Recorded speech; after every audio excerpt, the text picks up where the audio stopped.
Hey, good afternoon, good evening, good morning, all in a crazy order here today. Scott Luton, Kim Rueter with you live on Supply Chain Now. Welcome to today's show. You ever have that morning, Kim, where you don't know if it's morning or afternoon or evening or what time it is? Do you Time feel me? zones, always. No, Well, great to have you here today. And we have an excellent show teed up, don't we, Kim? we do. Super excited about this one. We are as well. Count me in into not just that excited category, that super excited category, because on this episode, we're going to be sharing key insights from one of the leading transportation industry resources out there, the U.S. Bank Freight Payment Index for Q1 2024. So, folks, many of our listeners and viewers out there, you know our approach here. We got two wonderful business leaders. One is going to bring perspective that's focused heavily on what the data is showing out there, right, across the country. And the other perspective is going to be focused heavily in terms of what is actually taking place, boots on ground, finger on the pulse out there moving mountains across the country from a supply chain and logistics and freight standpoint. So, Kim, one last thing. I want to get your thoughts here because the power of data is very real. But for folks that don't know, all three of you maybe, I don't know, maybe four, U.S. Bank is one of the leading financial institutions involved in powering the transportation industry forward. And of course, each quarter, the U.S. Bank Freight Payment Index offers actionable and compelling insights based on the data processed through U.S. Banks. Get this, you ready, Kim? $42.8 billion worth of transactions it handled just last year. That's And amazing. all of that data is one of the biggest reasons why U.S. Bank is in a unique position, great resource for this type of information that business leaders leverage out there. So, Kim, the power of data and all the insights we can glean from it here, huh? Yeah, this is amazing. Being able to get like a single shot of what's going on in the market is sometimes can be really hard to find. Especially, if you're working with specific clients or you're working for one company, you may only know what that company is doing. So this is great information. Completely agree with you. And hey, as T Squared says, we're bringing it today. T Squared says, bring on the nourishment with cocktails and insights. He loves a little Southern twang on that. And T Squared, hey, we're not going to disappoint here today. So with all that said, Kim, let's bring in our featured guest here today, starting with the one and only Bobby Holland, Director of Freight Business Analytics at U.S. Bank and longtime friend of the show and quite the dynamo out there, Tevon Taylor, Senior Vice President with Pegasus Logistics Group.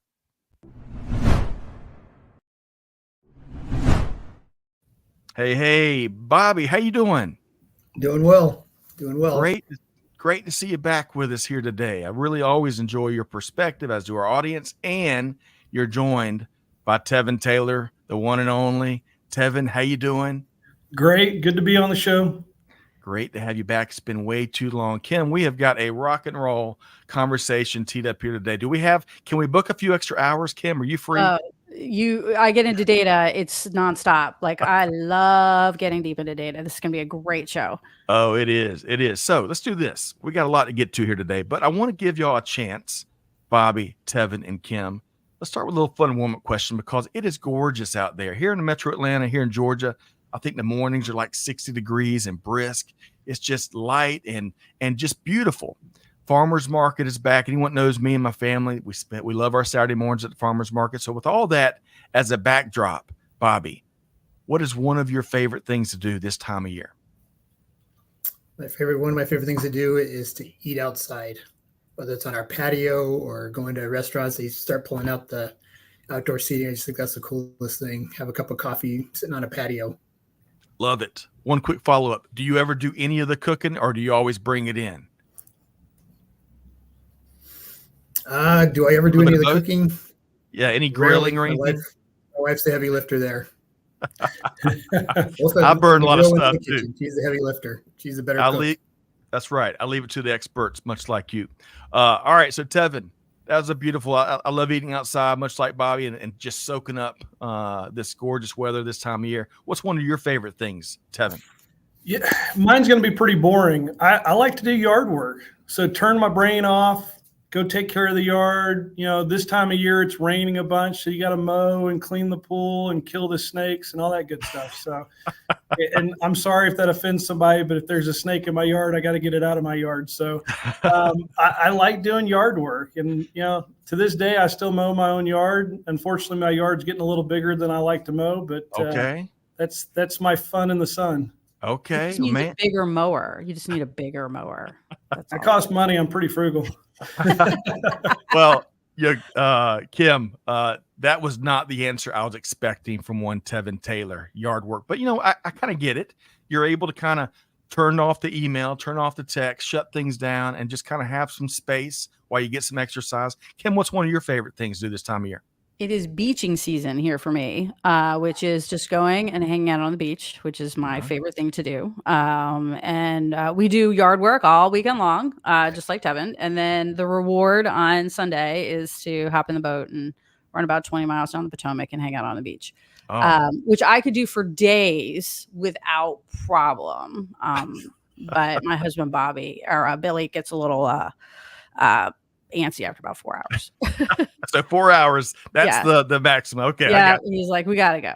All right, we gotta see pictures of y'all shooting down the Potomac. We'll save that for next time. Good stuff. All right, so we got a lot to get into here today. Back to the topic at hand, right? The domestic freight market, global supply chain, insights and data and expertise for all the movers and shakers out there. So Bobby, I want to start with this. We love having you here every quarter for those insights and that perspective powered by all this data that you have at your fingertips. I want to start with a simple sneak peek, just a couple of key takeaways of what we're going to be talking about here today as we dive into the first quarter 2024 Freight Payment Index. What are those couple of things that you want to tease out there to our audience? Well, we're going to look at some of the biggest factors that have been weighing on freight spend and shipment volumes, and we're also going to see which of the 5 regions had the smallest spend declines and why that happened. Wonderful. So stay tuned for the good stuff as we dive into it here today. But for starting, I think when it comes to how folks use it and how folks can sign up, let's dive into some of those questions. Kim, where are we going next with Bobby and Tevon? Well, before we get into all these great details on this data, because I know they're coming, I had a sneak peek. They're amazing. I am especially excited about the regional, and I have thoughts. But before we get into that, let's get to know our guest a little bit. Tevon, great to have you here today. Tell us a little bit about Pegasus Logistics Group. Great to be on. Thank you, Kim. So I tell you what, I've been on the show multiple times. This is my first time with being at Pegasus Logistics Group, which is an amazing freight forwarder based out of Capel, Texas. I'm the Senior Vice President of Sales. We're about a 30-year-old 3PL founded by a guy named Ken Beam. He founded on a simple principle of taking care of people and taking care of customers. So it's operated by him, it's owned by him, and we're pretty proud to be privately held. Really, what that gives us is flexibility, speed, a culture that's amazing. And we play in the freight forwarding space with end-to-end solutions for a lot of high-tech, automotive, medical equipment, Fortune 100 companies. Our roots were in white glove, domestic moves, but we've evolved over the last 30 years to do FTL, LTL, international air import, export, as well as contract logistics, which is my recent background. But, I've got over 28 years of experience in transportation as well. Yeah. So you've been doing the easy stuff, like white glove, medical. I mean, that's just like shipping toilet paper. I'm glad that we have you here. No, that's very specialty stuff. I'm joking. Of course, if you're in supply chain, that is all the super technical things. Sure. And someone's also not a fan of snakes behind the scenes, by the way, Tevon. I'm not sure who this is, but I think we'll find plenty of folks. Kim, where are we going next? So Bobby, tell us about you. We know you're with US Bank. We've seen you a couple times on the show. What are you going to bring us today? Well, I'm Bobby Holland with the US Bank. I am the director of freight business analytics in the freight space under corporate payment systems. We're talking about the US Bank Freight Payment Index, which is a chain-based index. It compares each quarter to its previous quarter, as well as year over year in a same store sales approach. We compare each quarter, make sure they're the same size, and then we compare the delta of the velocity in changes for those, and that's results in our index. We compare that for shipment volumes and spend. This is a quarterly publication. Our special perspective, if you will, is the regional perspective. It kind of helps to show and make sense of what we're seeing at the national level. We break it down to the regional level. And this is based on processing almost 43 billion in paid invoices. And it's another set of data points that our customers can use in their decision making. Love that. Excellent. And folks, you can go to freight.usbank.com. Go ahead and do that. Download your copy so you can spill coffee on it, make up notes, dog ear, all that stuff as we walk through this, and you'll get it each quarter. And Bobby, it's just that easy. Freight.usbank.com. We're even going to drop it in the comments. How's that sound? Sounds good. All right. So Kim and Tevon and Bobby. Tevon, I want to bring you back in here because I want to, from your perspective, that 28 years, how do you have 28 years of experience? You look like you might have, I need some of your genes. Do you not see my comb over? Look at this hair. Come on. I told y'all. Well, I started loading trucks. I mean, it was a horrible experience. I loaded trucks in high school. I don't think I was really that great at it. I missorted and probably damaged more packages than I did a good job on. But it's weird. I graduated from college and thought I'd get out of this industry, and I stayed in the parcel world, and I've done everything from IT to sales to engineering. But once you like the smell of diesel fuel, you get used to it and you love it. Well, and we're all glad you stuck with it for those 28 years. So how do when it comes to the index here, Tevon, how do business leaders like yourself use great resources just like this? These indices really give you the market intelligence that helps you optimize your freight management, controlling your cost, and really overall making informed decisions. So it's not the end all be all, but it's kind of another metric and something to help you gauge where you are. It is looking in the rearview mirror a bit. But there's huge benefits, especially the one we're going to speak about today. 8 or 9 billion dollars that we're looking at. Man, 42.8 billion dollars. So that kind of helps you see, you benchmark yourself and see how you're performing relative to the market. So it's a crucial key piece of how you analyze and plan the future. That's right. And Kim, you've already referenced the power of data and all that you can glean from it, but you're not a newcomer to the Freight Payment Index from our friends at US Bank. You've seen it, you studied it, and there's plenty of value to be derived from it, right? Yeah, it's looking at things across, like I've mentioned before, being able to look across markets, across industries is huge. That can be really complicated information to get, especially to have it as accessible as US Banking is making it. And how I use this data and how I see other people use it in the market is really trying to do some predictive analysis, like what is happening, how do we need to plan for the next couple of quarters, and doing that year-over-year benchmarking, especially coming off of the pandemic, where who knows what was going on, like everything was really crazy. Companies are really trying to stabilize and get some consistency. And this helps. Well, yes, absolutely. And Kim, I can't just wait. I feel like you're going to be bringing a special guest that's going to come in and sit at that chair just over your left shoulder. So we'll stay tuned. Who knows who our esteemed special surprise guest will be? That sits there. She's here. All right, folks. Hey, we want to get your takes throughout. So, hey, Tomcat, great to have you back. Jeremy, great to have you back. Let us know. What how y'all use all of this data and the insights from the Freight Payment Index and what you're seeing out in the market as well. All right. So, Bobby, we're going to get into the good stuff here. We got 7 key takeaways. You're the star of the show. We're going to be delivering your key insights here, 7 of them from, again, the Q1 2024 Freight Payment Index, where I think one of the big headlines here is for the 5th straight quarter, we had quarter-over-quarter and year-over-year declines in shipments and spend. And that's where I want to start, at the national shipments level. So tell us your key takeaway from national shipments perspective. Well, there were a lot of impacts in Q1 that affected shipments. This quarter saw slow retail freight, due to continuous drawdowns on retail inventories. If you're using the inventory you already have because you overstocked it, spent the last several months overstocking, Right. shoring up to cover for issues, then you use that inventory. It's the wise thing to burn down that inventory. But the unfortunate side effect is you don't require as much inbound truck freight. So we see that impacted shipment inventory, the shipment index. We Right. also, saw that because of those drawdowns, that replenishments that would normally occur would start to occur towards the end of the quarter.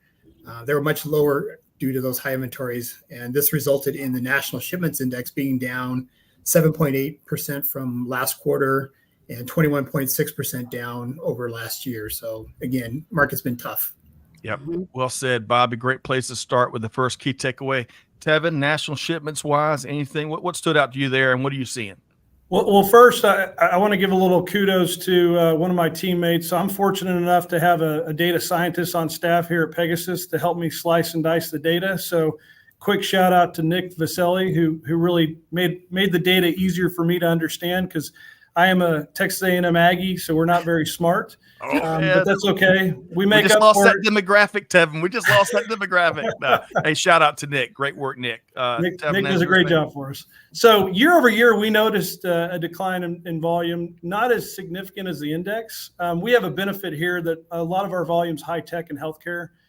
So that's fairly resilient when you see recessionary type pressure. And I use the R word, I apologize. But we're seeing in the first couple months, definitely a dip. March is kind of like a transition point. So it looks like there might be, we might be at the bottom coming back the other way, hopefully. Yep. Well said. Kim, what would you add from, again, this first takeaway? Yeah, retail sales, everything. It's just inventory. All this residual inventory coming in after the pandemic and people receiving containers that were from 4 and 5 years ago. And so there's a inventory. There's a inventory excess, and Bobby's right. We're seeing it burn down. Yep. Here, one quick factoid. Y'all know, anyone listens or watches us, I love my factoids. Wallet Hub says, we're talking about retail spending, right, and retail inventory and all that. Consumers are going to project to add $120 billion in credit card debt this year, according to Wallet Hub, which may break an all-time record. How about that? Yeah. We'll see how that factors into everything in the months ahead. All right, so Bobby, that was national shipments. Key takeaway number one. Key takeaway number two, we're going to be talking about the national spend. Tell us more. Okay, well, in national spend, we have seen that rates appear to have had strong downward pressure this quarter. This could be attributed to capacity struggles with smaller carriers leaving the market, as well as lower contract rates. However, there was a spike, or appeared to be a spike, in the second half of the quarter in the spot market. This, to us, indicates the difficulties with managing capacity that carriers have, right, as they attempt to right size their fleets, whether that being adding a little bit of capacity or getting rid of excess capacity to remain profitable. But they're also adapting to various impacts in recent market impacts to the market from recent events. We know that in Q1 we saw issues in the Middle East that are affecting and causing carriers to reroute shipments, and then anytime you slow down imports, you're going to impact truck freight. Right. We also saw the bridge destruction in Baltimore, and that changes obviously the dynamics of some of the ports, which again is going to affect shipments as well. So the national spend index was down almost 17% from Q4 2023, and it was down 27.9% year over year. Okay, man. Bobby, that second key takeaway was compelling. Tevon, your thoughts? National spend? We're seeing the same thing. Spend year over year is down, and Bobby hit it on the head. It's a capacity issue. So typically you have this dynamic. If you ship less weight, you're going to pay more, but there's so much capacity on the market right now. Less weight is actually charging less as well. So we're seeing that. I will say the business from a spend standpoint, it's kind of stabilized. Yep. Once that extra capacity flushes out of the networks, you'll see it kind of the spend should come up as well as what you're seeing on the shipment side. So hopefully towards the second half of this year, we'll see spend that increases per pound. I love it. Tevon, you are fearless in making your predictions. Looking ahead, we're going to dive further into that soon because we all know Bobby there will be no prognostications on Bobby Holland's side, right? Kim, tell us with the national spend based on what Bobby and Tevon said and what you're seeing out in the market, thoughts? Yeah, supply and demand. We have too much supply in trucking, so it's driving down the prices. And it is leveling out. I am not as hopeful as Devin is that we're going to see rates go up in the back half. I think we can hope for them to stabilize, but I think we're going to continue to see a weak market into the end of the year. Yes. Okay. Good stuff there. A nice blend of optimism and pessimism. That just made me sad. All right. Well, now, folks, thank you, Kim, Tevon, and Bobby. Now, folks, one of my favorite parts of this quarterly conversation here at Supply Chain Now is we go region by region, right? Because there's, of course, national trends, and then we get deeper into some of the unique trends that are impacting each of these 5 regions. And we're going to start out west, where I think, Bobby, for the 3rd time since a pandemic in 2020, the region posted declines both in quarterly and yearly shipments and spend. Your thoughts, Bobby? Well, again, this region has suffered from overcapacity due to reduced imports and continued movement of shipment to other ports. Of course, this has also been exacerbated by, again, the ocean issues and having to reroute. And so perhaps freight that would normally go to the west is being shipped elsewhere because of the traffic. Right. We also have lower fuel prices in the west, which have also reduced spend. The Department of Energy says that diesel prices were down 10% from last year, or 10% from last quarter, sorry, right. And 7.2% from last year.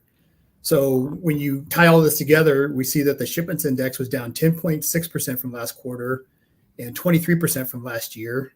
And in spend, it was down 19.9% from last quarter and over 30% from last year. So again, West Coast is getting hammered by a variety of influences.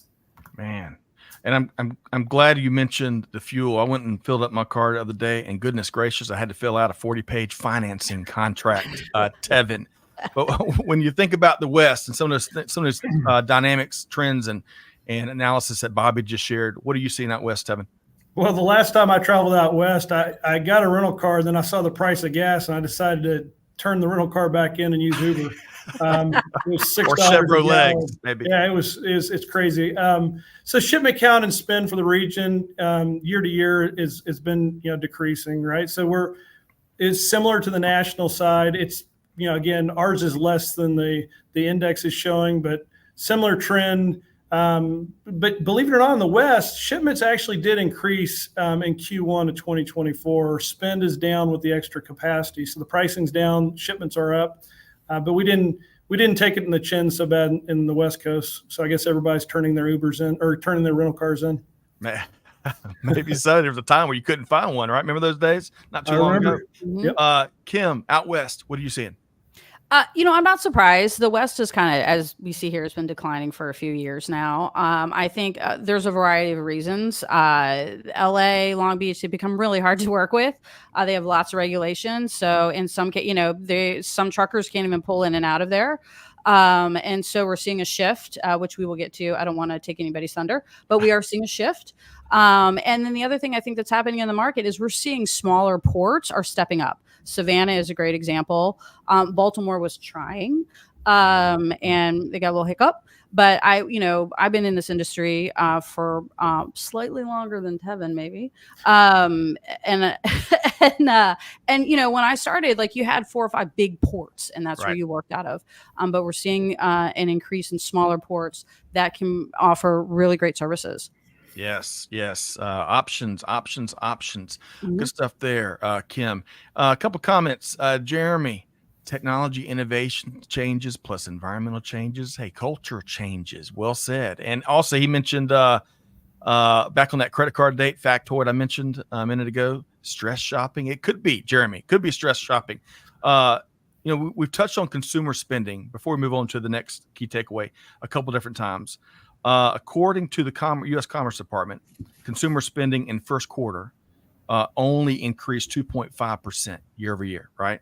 That's down, as you might expect, from fourth quarter, that pace at 3.3, but it's also down below Wall Street's expectations at 3. And if you consider that, plus I believe Easter was in first quarter this year. A lot of times it falls in second. And Amazon had a big event that drove a lot of that activity. So with all of that, those headwinds, tailwinds, always get that confused. Still, it did not surpass expectations on the consumer spending. All right, so Bobby, we've covered national shipments, national spend, the West, which is always an interesting one. So let's talk about the Southwest. Key takeaway there, Bobby. Okay. Well, this region was the only region that posted higher shipment volumes compared to Q4 2023. The Southwest Shipment Index was up 8.9% over last quarter. Now, we got to keep this measured. While it's an improvement, it represents a recovery of less than half of the 18% drop in Q4 2023. Now, there are a variety of reasons for this weakness. Some include soft factory output, which contributed to this region, weakness in this region, according to the Federal Reserve. But it was also softer retail sales. But the thing that shorted up, though, was strong truck freight from Mexico. Inbound trucks are up 4.2% in January and February over last year. So, again, this is we can see that as you measure the national impacts, you can see how they impact the regions differently. Yes, well said, Bobby. Tevon, the Southwest, what you seeing? I love the Southwest. So year-over-year growth in the region since 2022. So shipments that we're getting across the border. We do a lot of business through El Paso. So the large portion of our business transits across through El Paso and then northbound. As you know, Mexico surpassed China and Canada as the top U.S. trading partner. So that's only going to further increase in the future with volume. We're also fortunate to be based in Texas. So we're not only seeing an uptick across the border, but outbound from DFW is really strong. So yes. Dallas, Fort Worth, that's where our main headquarters, our hub is. I'm sitting in the office today in Dallas, Fort Worth. There's a rise in manufacturing and distribution out of Texas. So very favorable in the numbers and the growth in this region. Well said. The pride of Capel, Texas is where the company was founded. Is that right? Go Cowboys. Yes, sir. All right. So Kim, the Southwest, a lot of interesting activity there. Your thoughts? Yeah. So some of this movement or this decline we see from the West is actually freight moving down into Mexico. It's easier to import through Mexico and T&E it back into the United States in some cases, especially when there's backups in California. Right. The other thing I think that's contributing to the Southwest piece is this importing in I don't want to say evading, but working around the 301 duties, right? So a lot of companies are importing into Mexico. They're doing some kitting, some additional manufacturing, something to shift the HTS and the classification for that product to avoid paying those extra duties from China. And that's a big part of it. We're getting creative. We're getting creative trying to save and gain efficiencies. Well said, Kim. Now, Bobby, before we, as you were talking about the Southwest there, you touched on manufacturing. And I want to add this in. So, we talk a lot about ISM's manufacturing index, the PMI, right? Well, manufacturing, according to their data, contracted in January and February. It expanded slightly in March. But in numbers just released, I think today, it contracted again in April. And, there's a lot of folks who are waiting for this manufacturing resurgence, right? Given a lot of other factors we're watching, but it's not quite here yet. Bobby, let's shift over and talk about the Midwest. Okay. This region had its fourth straight quarterly decline. The shipments index was down 9.5% from last quarter. Again, in line with the themes, this is due in part to softer manufacturing, but also slowing auto sales. The Federal Reserve said that this region had flat to falling manufacturing activity. Now, you look at auto sales, which generates some of that manufacturing activity. They've been down due to finance interest rates, but also, and this might be a theme in line with some of the stuff that you mentioned, is consumer confidence. People, do they want to take on a 80-month car loan as car prices continue to rise? Do they? Maybe not. Right. But on the upside, there's increased inbound truck freight from Canada through Michigan, and this was up almost 5% from last year. This resulted in the fact that the Midwest region spend index was down over 15% from last quarter, almost 26% from last year. Lower fuel prices and lower rates helped drive down spend in this quarter. So a lot of things going on in this region.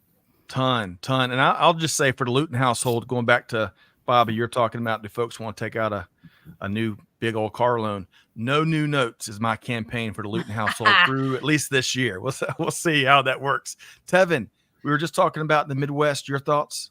Yeah, our findings are consistent with the U.S. bank data. Manufacturing actually showed an increase Q3 of 2023 from Q2, both shipments and volume, but the last 2 quarters, shipment count and volume has gone down.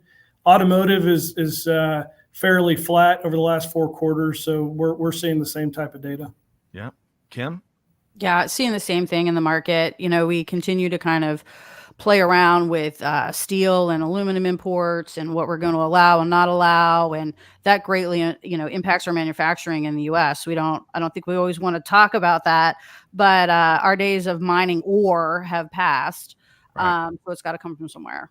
Yes. Speaking of automotive sales, so the U.S. auto sales overall grew 5.1% in first quarter. However, EV sales have, as maybe y'all know, come crashing down. I think they grew 3.3% only in the first quarter, and that was double-digit growth at one point last year. But infrastructure challenges and what I'll call the emerging narrative, as folks are, it's not quite as easy to plug and drive and do what you want, and not find a recharge station or whatever. So we'll see. We're gonna keep our finger on the pulse of that. All right. So we're heading to the Northeast, Bobby, for our next key takeaway. Your thoughts? Well, the Northeast region continues to be a difficult market for truck freight. The shipments index was down 17.5% from Q4. This region is an interesting region. It's a small region, but population-wise, it bats up with the bigger regions. Right. This region is affected by bad weather, but also, if you've listened to the cast for a while, Northeast, very retail sensitive, and soft retail sales have been a big factor in making this a difficult market. Again, one of the other potential impacts might be from falling population that has been occurring since COVID in the Northeast region. So again, very difficult region. Like I said, shipments were down 17.5%, and spend was down 23.8%. So again, very difficult up here. Yes, it is. Tevon, the Northeast, what you seeing? So yeah, this region experienced decline in both shipments and spend, but the declines fall outside of what the index had. So we weren't double digit as heavy. So we agree with the findings, just not as significant. I think it's important to say here that, a lot of people are asking about container traffic coming into the Port of Baltimore, if that had any impact on business. And the findings, it's, that horrible accident with the Key Bridge, but right now that container traffic's just rerouting to New Jersey, New York, and Virginia. Mm-hmm. So that was insignificant in the numbers. So that I had somebody ask me in the office that I said, we're not seeing that same level. You have so many ports not too far from there, so they're just being rerouted. And I think they're going to open the Port of Baltimore at the end of this month. That's right. Port diversification certainly been growing and growing and growing, back to Kim's earlier point. And by the way, can we just give Kim and Bobby and Tevon, we give Nick another shout out. Nick has got you ready to go. You're rocking and rolling. Tevon here today. That data scientist knows what he's doing. Nick. Yeah, you need to have Nick on the show because he's smarter than I am for sure. All right. So we're Northeast. Kim, Northeast, what you seeing? I agree with what everyone else had to say about it. It's a very fickle market. No, I don't think Baltimore had a huge impact in this. It only happened 3-4 weeks ago, so the impact was relatively recent. And Baltimore is not as big of a player as they may have been one time in the industry. Predominantly a ro-ro and auto port. So I wouldn't attribute that to the decrease, but but to Bobby's point, the Northeast has always been very fickle. Yes, yes. And those population shifts that Bobby also pointed to are fascinating to look at. I want to say, we may have talked about this last quarter, Bobby. I think it's South Carolina and Florida are the fastest growing states down here in the Southeast, which is a great segue as we get into the last key takeaway, the Southeastern region, U.S. Southeast. What's going on there, Bobby? Well, the Southeast Shipments Index fell only 9% from last quarter, and it was the smallest decline of the regions this quarter. This region's impacts are lower freight volumes, according to the Federal Reserve, but then softer manufacturing was also a theme for this region. And then the Spend Index was down 13% last quarter as well. So again, not as severe as some of the other regions have been. Again, big tourist industry, maybe shaken a little bit by consumer confidence, but all in all, fairly strong considering. Okay. All right. So Southeast, Tevon, what you seeing? Yeah, I think this is a glimmer of hope, kind of, a small decline on the index, but for us, we're seeing growth in the region. And you have to understand the index covers all sorts of freight payment spend. When it comes to Pegasus Logistics Group, we're doing a lot of infrastructure, white glove, shipments of consequence is what we call it. It has to be there perfectly on time with the technician or whoever's doing the install. So think about, it's not the product on the shelf, it's the shelving, right? It's not the money in the bank, it's the ATM. So the things that are in place that build out retail and build out communities and regions, we're kind of, that's our move. So if we're seeing growth, hopefully the growth in that region, that small decline will pop up to be a small incline in the future. Yes. Well said, Tevon. Kim, the Southeast, what are you seeing and what did you hear there from Bobby and Tevon? Agree with everything that you had to say. I think Savannah has really been pushing hard to move inventory or move shipments. They did a lot of work in getting that port ready for bigger vessels. Charleston has also really been trying to push hard to get more container ships, bigger container ships than we've been working with in the past. So I think that definitely helps. And then, of course, we have a fair amount of manufacturing in the Southeast, automotive manufacturing in the Southeast. So, and those are different manufacturers than we see. They're not domestic manufacturers. They're foreign manufacturers that we have in the Southeast. So seeing a slightly different behavior there in the auto manufacturing piece as well. Yes. Speaking of the intersection of EV manufacturing and automotive, Rivian, it'll be interesting to see. Rivian had they broke ground on a mega plant here in Georgia. I want to say 5,000 jobs were related to that, and they put a pause on it. They've recently reconfirmed their commitment, but that'll be interesting because that will have a major impact if it comes to fruition for sure. Okay, so this comes up next. Those are 7 key takeaways, folks. So let us know your key takeaways based on your digestion of the first quarter 2024 U.S. Bank Freight Payment Index. Here's the next question. And again, Bobby Holland, banks don't like predictions and prognostications, so we can't get Bobby's predictions here, but we can put Tevon and Kim on the spot here. So what might we see in the freight market in the months to come? Tevon? Well, you're going to see my prediction. So if I had my guess here, U.S. manufacturing is going to rebound. So I see they've been in a glut for 16 months now.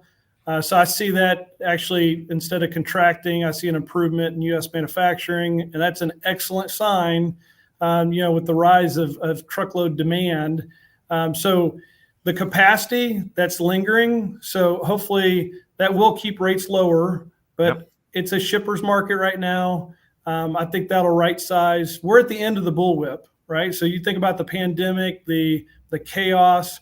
That bullwhip hopefully will smooth out, but there'll be another one. We're having chaos. We're seeing it in the Middle East, slightly in Baltimore. That wasn't too bad, but we're seeing a transition in the market. So things are improving in the freight market starting in March. That's usually when it happens. May, things really liven up, and I have high hopes in the second half of the year.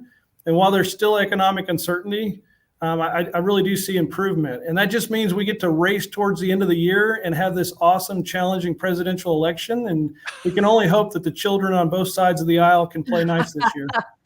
Tevin, from your lips to the good Lord's ears, all the folks out in the community, because we need a lot more nice. But really quick, kidding aside, the menu, I agree with you. The manufacturing renaissance resurgence is going to come. It's just a win, I believe.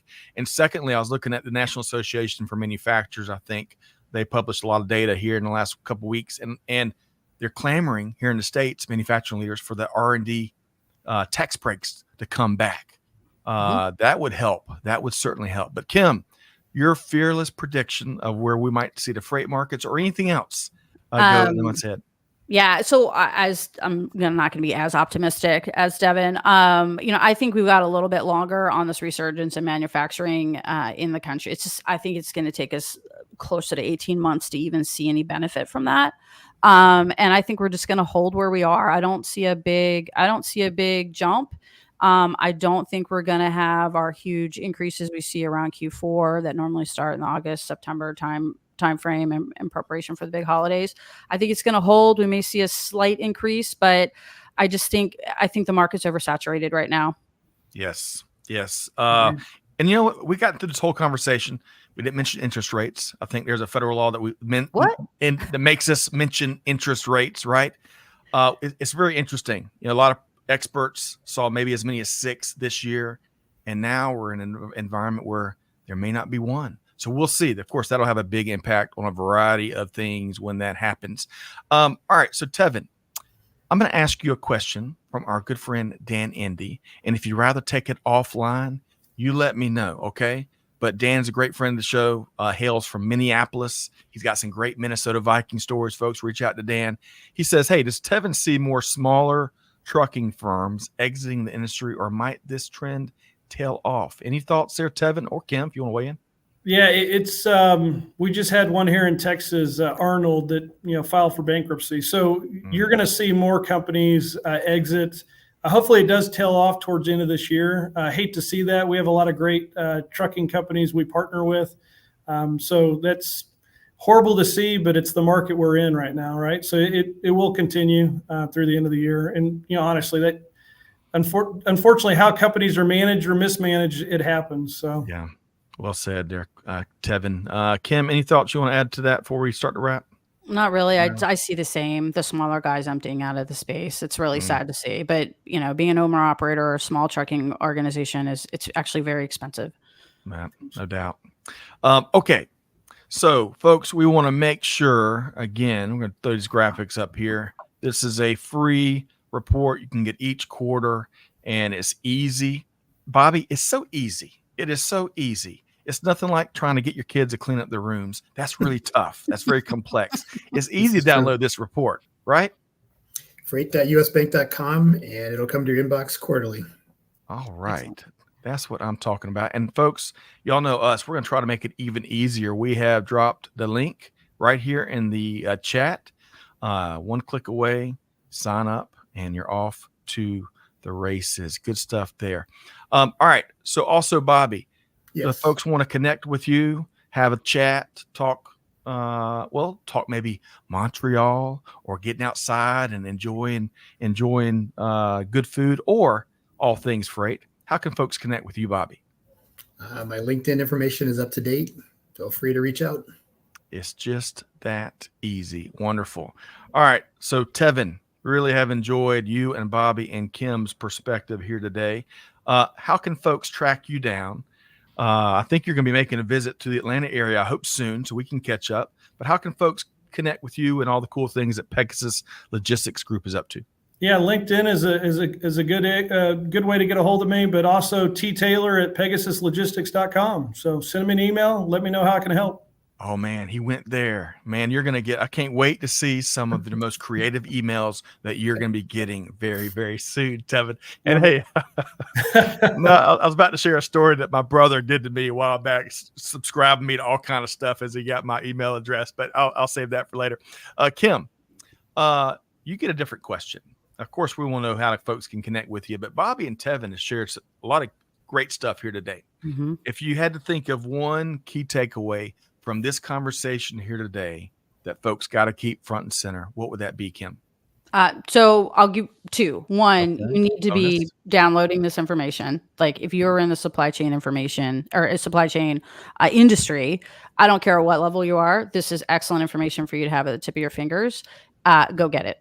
The second thing, my takeaway from this is I think the Southwest is someplace we need to keep an eye on. There's a lot of activity on the border, a lot of activity with Mexico, a lot of just creative importing to get better pricing for the consumer. And so I think there's a lot happening down there and people are not paying attention. That's right. And if all of that isn't enough and compelling enough, old Tevon Taylor's down there in the Southwest, and you better keep an eye. You better watch on that old guy. Tevon. There you Yeah, go. watch that guy. And the Cowboys are winning the Super Bowl this year. Oh, Oh, that's a wow. bold prediction. Bold There you prediction.